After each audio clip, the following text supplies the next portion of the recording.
Hello guys, welcome back to my another video. In this video I'll be discussing how you can upgrade your CPU to a higher specifications. This video you have to follow by keeping in mind that if something happens I'm not responsible.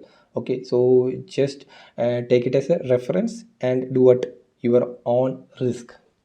So I'm having the VPC EB1 E9E laptop. This was the laptop. I think somewhere in 2009 around I got this laptop. So maybe like 14 plus years. Okay. And so you can see Windows 7. Now it's been upgraded to Windows 10.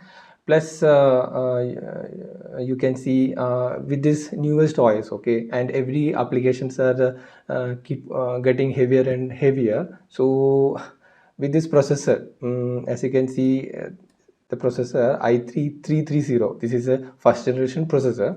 So you can understand it will be it will be slower. Okay, I tried a few things to get it get it the higher operating, how to say, higher the operating levels, by changing the hard disk into a solid state. I did that, so 50% increase in speed I got. Plus I did a RAM upgradation. Now in this video I'm just making because I just try to upgrade the CPU. Okay, how I did, I'll just give you. So here it comes. So there are three kinds of CPUs, okay, according to the socket. It is the LGA, PGA, BGA. Okay, in case if your CPU, okay, it's of a ball grid array. Ball grid array means it's soldered into the CPU.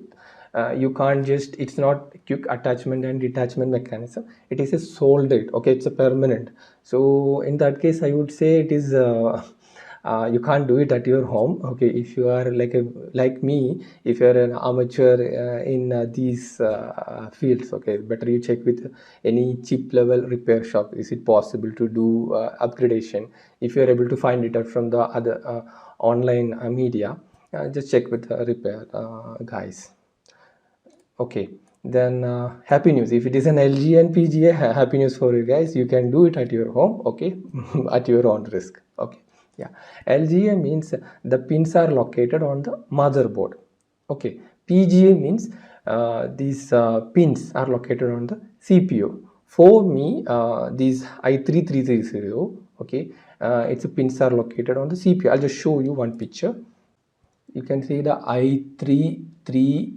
Okay, this was the model number, and you can see the pins, right? I'll just show you one more picture is there. See, these pins are located as the name says,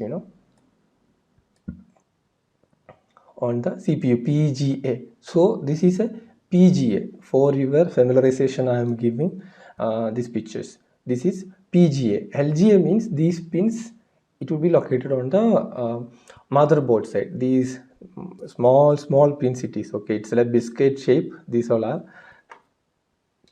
So if it is this configuration, it's a happy news for you guys. You can do it. So you find it out, it's possible in the LGA PGA levels. Done. Now let's go to the next step. What is that upgradation options?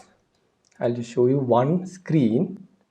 So in this CPU upgrade.com, this is the website. I'll be sharing this link below the video for you. You just have to type whichever you want. For this particular video I just choose i3-330M. I just did in that way, so it will be going in there. So you'll be getting 3 matches found. Click on that one. Yeah, same video you can see. And here you go, 2010 Westminster and socket. Yeah, in these details you can see you have to concentrate on this thing, PGA. As I said, PGA. Yeah, PGA pin grid array, good for you. Yeah, sometimes the sites can be little, can be wrong. Instead of PGA they will say some other thing, so cross check so many other sites, plus you just disassemble your laptop and check. That is the ultimate thing you have to do. Yeah. So here the chart, this is very important chart, okay, in this website. Thanks to this cpuupgrade.com, they have given neatly the charts, okay, the compatible things for this socket. So these are the sockets it is possible, okay. So in here you can see ours in this video i3-330. See, you can see it's compatible.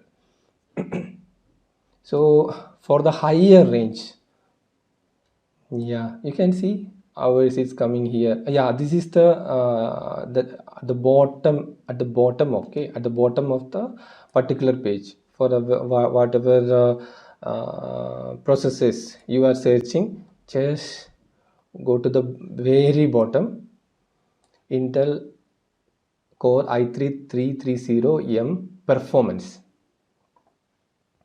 So you can see compared to the other G1 sockets, okay, so the same architecture. So in here you can see with the same socket, everything, it's performance you are seeing, okay. So see my old CPU where it is stands, and now I have upgraded, to which part? i7-64M. See the performance I am getting. Yeah, this is what I did, and just show you with the proof, okay. So this was my, as I said, the beginning of the video I said, right, VPC EB1 E9E. This was the laptop, and at that time it was having i3-330, right. So now what it is having, see, i7-640M. Okay, I'll just show you one more proof. See, Intel 7 i7-640M, and see it's 3.4 gigahertz. You can see it is really doing it's a good job, okay. It's not heating that much, and some of the things like YouTube videos switching, it's not that much lagging and all. I'm remarkably seeing a refreshed performance into my old system, so I can keep it for another 3-4 years down the line. There is no problem. See, I have even upgraded my memory card. Previously it was having a 4 GB, as I said, mm, memory. Yeah, it was having, previously it was having 4 GB. I upgraded into a 8 GB one maximum thing, so I'm getting an SSD, as I said. Yeah.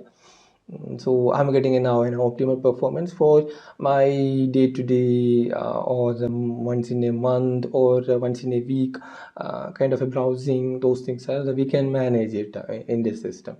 Yeah, so I will definitely recommend to upgrade these things, specifically the CPU. That is a engine, giving you the giving it's like this thing, it's actually giving me a turbo booster, if I say in engine terms. Okay, turbo boosting performance I am getting. I'm a little happy with that. Yeah, not we won't get an i5 or i7 10 generation performance, we won't be getting, but a little neatly good performance for doing your word, little browsing, those things you can happily do it. Thank you guys.